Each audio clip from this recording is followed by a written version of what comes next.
This is the early edition, a curated weekday guide to major news and developments over the past 24 hours. Curated by Lizzie Jennings and read by an automated voice. Published December 2nd, 2025 on Just Security, an essential resource for those shaping a just and secure world. Here's today's U.S. Caribbean and Pacific operations. White House Press Secretary Karoline Leavitt yesterday confirmed that the U.S. military took a second strike on September 2nd. Leavitt said that Defense Secretary Pete Hegseth had authorized the Special Operations Commander overseeing the attack, Admiral Frank M. Bradley, to conduct these kinetic strikes, adding that it was Bradley who had ordered the second strike. Bradley worked well within his authority and the law directing the engagement to ensure the boat was destroyed and the threat to the United States of America was eliminated. Distancing himself from the strike, Hegseth later said, "I stand by Bradley and the combat decisions he has made on September 2nd and since." Charlie Savage, Julian E. Barnes, and John Ismay report for the New York Times. Paul McCleary reports for Politico. House Minority Leader Hakeem Jeffries, Democrat of New York, yesterday told reporters that Democrats are unlikely to pursue impeachment against Hegseth over alleged follow-up strikes against boats in the Caribbean. Referring to the House Armed Services Committee's probe into the reports, Jeffries said, "What's on the table is a meaningful investigation, which we can hope would be bipartisan." Representative Sri Thanadar, Democrat of Michigan, told Axios that he is considering introducing articles of impeachment against Hegseth, despite Jeffries' positioning yesterday. Andrew Solander reports for Axios. Russia-Ukraine war, international response. Ukrainian President Volodymyr Zelensky yesterday met with French President Emmanuel Macron in Paris to discuss European support and the current peace proposal as the U.S.-led effort to end the war with Russia progresses this week. Zelensky told reporters that Ukraine's priority is getting security guarantees and maintaining its sovereignty, adding, "To be frank, the topic of territories is the most complicated." Macron stressed that only Kyiv can make decisions about whether to cede any territory. Cassandra Vinograd reports for the New York Times. Russia-Ukraine war. Russian President Vladimir Putin yesterday claimed that Russian forces have taken control of Pokrovsk and Vovchansk without providing any evidence. Ukraine's military denied Putin's claims, and soldiers on the front line told ABC News they were false. Oleksiy Pshemysky, Tanya Stukalova, Karim Inau, Patrick Rivel, and Ian Pannell report Israel-Hamas war ceasefire. An Israeli drone strike today killed a Palestinian journalist in southern Gaza, officials at Nasser Hospital said. Also today, Israeli forces fatally shot a man in central Gaza, according to Al-Adwa Hospital. The Israeli military did not immediately comment on either of the deaths. Wafa Sharafa, Sami Magdi, and Megan Janetsky report for AP News. West Bank violence. The Palestinian Health Ministry said today that Israeli forces killed an 18-year-old Palestinian near Ramallah in the occupied West Bank. The Israeli military said this morning that its troops shot and killed a suspect who stabbed two soldiers near Ataret, an Israeli settlement north of Ramallah. It remains unclear at the time of writing whether it was the same incident. Wafa Sharafa, Sami Magdi, and Megan Janetsky report for AP News. Sudanese civil war. Sudan's military government has offered Russia a 25-year naval-based deal at Port Sudan, providing Moscow with the right to station 300 troops and dock up to 4 warships, according to Sudanese officials.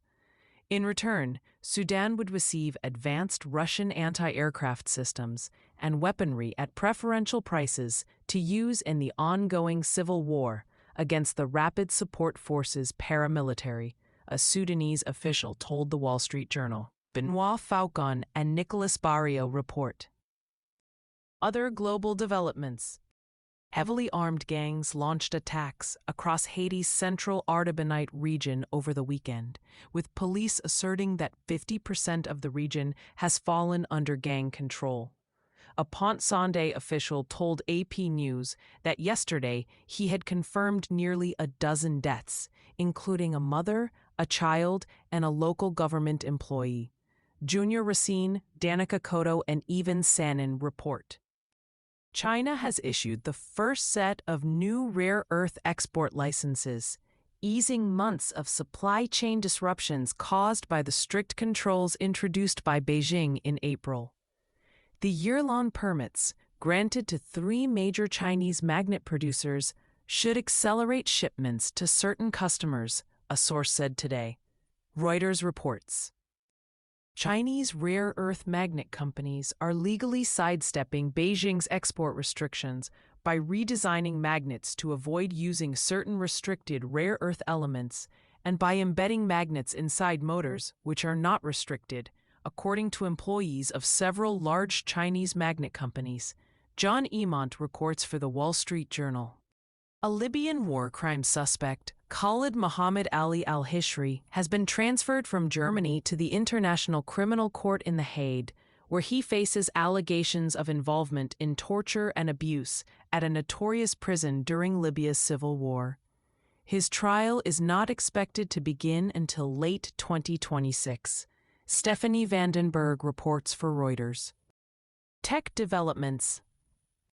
OpenAI CEO Sam Altman yesterday declared a code red to enhance ChatGPT's quality, delaying other products like advertising and AI agents, according to an internal memo viewed by the Wall Street Journal. OpenAI aims to improve ChatGPT's personalization, speed, reliability, and question-answering capabilities amid competitive pressure. Berber Jin reports. U.S. Foreign Affairs. We are trying to tell Israeli Prime Minister Benjamin Netanyahu to stop this, because if he continues, he will self-destruct. A senior U.S. official, speaking about Israel's repeated strikes in Syria, told Axios. Syria doesn't want problems with Israel, an official said, adding, but Bibi is seeing ghosts everywhere. The U.S. officials said that the White House did not receive prior notice of the Israeli operation last Friday, which killed 13 Syrians, and that the Israelis also did not warn Syria through military channels as they had previously. Barak Ravid reports. Trump yesterday claimed that Honduras was trying to change the results of their presidential election, alleging that the country's election commission had prematurely stopped counting votes. If they do, there will be hell to pay, Trump added. The 2 leading candidates, Nasri Asfoura and Salvador Nasrallah, were locked in a technical tie on Monday, with just 515 votes separating Asfoura from his challenger. The head of the Electoral Commission called for patience and prudence while the result was tallied, but officials have not released an update since yesterday. Caitlin Weber reports for Reuters. Will Grant and Vanessa Bush-Schluter report for BBC News. White House Press Secretary Carolyn Leavitt yesterday defended Trump's pardon of former Honduran President Juan Orlando Hernandez, arguing his conviction was the result of a politicized trial last year. Hernandez was opposed to the values of the previous administration and they charged him because he was president of Honduras, Leavitt said. Faith Wardwell reports for Politico. Juan Orlando Hernandez wrote a 4-page letter to Trump, dated October 28, requesting clemency, claiming that, just as you, I have suffered political persecution, targeted by the Biden-Harris administration. Roger Stone told Axios that he reached out to Trump on Friday and reiterated points he had previously made in a series of Substack posts, calling for the pardon of Hernandez, claiming a pardon announcement would energize the Honduran National Party. And drawing attention to Hernandez's letter, Mark Caputo reports for Axios. U.S. immigration developments. The Trump administration yesterday fired 8 immigration judges from the immigration court offices at 26 Federal Plaza in New York, according to 2 sources. The 8 judges included Amina A. Khan, the assistant chief immigration judge at 26 Federal Plaza. A spokesperson for the Justice Department declined to answer questions about the dismissals or their cause. Anna Lay reports for the New York Times. Homeland Security Secretary Kristi Noem yesterday recommended that Trump enact a full travel ban on every damn country that's been flooding our nation with killers, leeches, and entitlement junkies. Trump reposted Noem's statement on his own social media account without offering any comment. It is not immediately clear what countries could be targeted by such a ban. A DHS spokesperson said that the agency would be announcing a list soon. Expanding the travel ban beyond those countries announced by Trump in June, Chris Cameron reports for the New York Times. Rebecca Falconer reports for Axios. U.S. domestic developments. An appeals court panel yesterday affirmed a lower court order disqualifying Alina Habba from her position as acting U.S. Attorney for the District of New Jersey. Erica Orden reports for Politico. Trump administration actions. CNN reporting revealed that 14 FEMA employees previously placed on leave were wrongly and without authorization reinstated by bureaucrats acting outside of their authority, a spokesperson for the Homeland Security Department told Axios by email. Once alerted, the unauthorized reinstatement was swiftly corrected by senior leadership. The 14 employees who signed the Katrina Declaration have been returned to administrative leave, the department said in the email. Emily Peck reports. Trump administration litigation.